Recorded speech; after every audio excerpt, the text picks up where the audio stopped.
Welcome to the XFO Intelligence Podcast.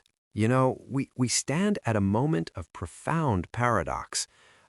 As a species, we have never been more intelligent. We can sequence the code of life, we can manipulate individual atoms, and build artificial minds that outthink our own. Yet, at the very same time, we're facing this convergence of existential threats that could literally unravel our civilization. We're talking over 295 million people experiencing acute food insecurity, 117 million forcibly displaced from their homes. These aren't just headlines, they're tremors, really. They're signaling these deep systemic fragilities in the very foundations of our world. Through a process of deep augmented thinking, our research team here at XFO Intelligence has arrived at a really critical insight. Our future survival, it no longer hinges on achieving greater intelligence or more powerful technology. Emphatically, it depends instead on our ability to cultivate and apply wisdom on a global civilizational scale. See, right now, modern society is operating under a dangerous delusion.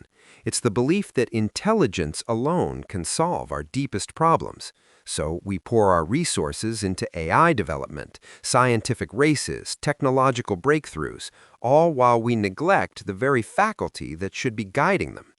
This creates what systems researchers have termed the existential asymmetry.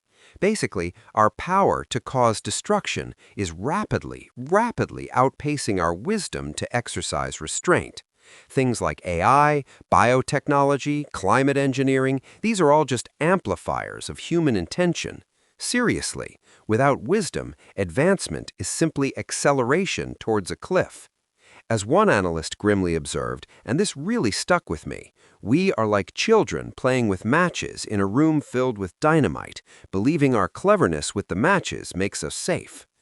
So, where do we find a better way forward, a blueprint for survival?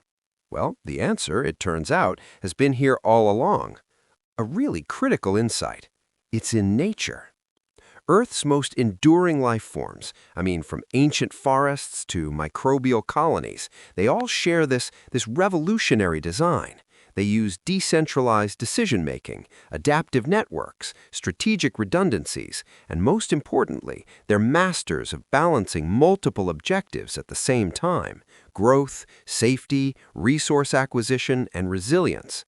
Now, compare that to our own systems, which they so often optimize for a single, fatally narrow metric like quarterly profits or GDP at the expense of everything else. Nature plays the long game. We need to learn its rules. Integrating these powerful, time-tested lessons has led our researchers to a groundbreaking framework. It's called the Wisdom Network Protocol. Think of it as almost like an operating system for humanity, designed to build resilience by placing wisdom at the very core of our societies. So, how does it work?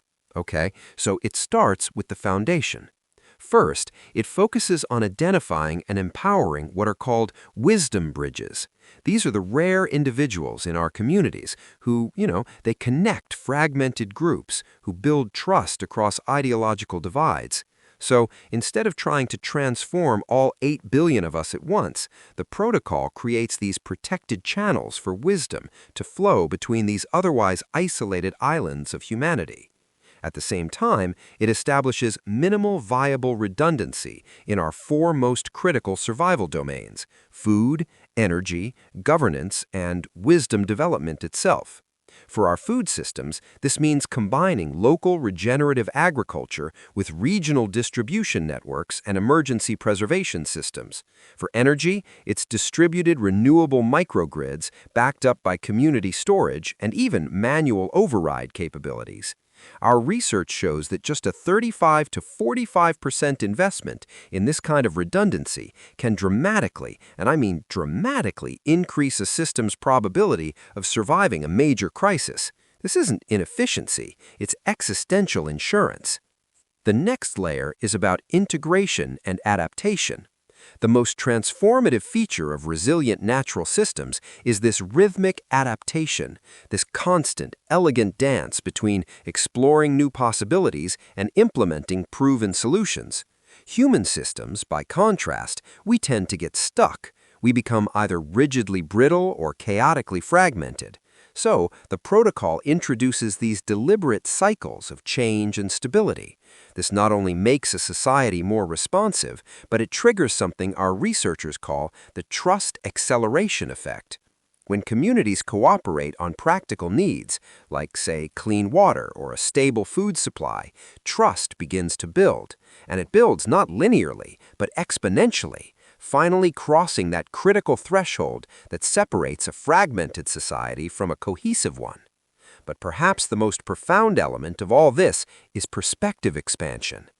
Recent astrophysical studies, they suggest that we may be the only technological civilization in the entire Milky Way.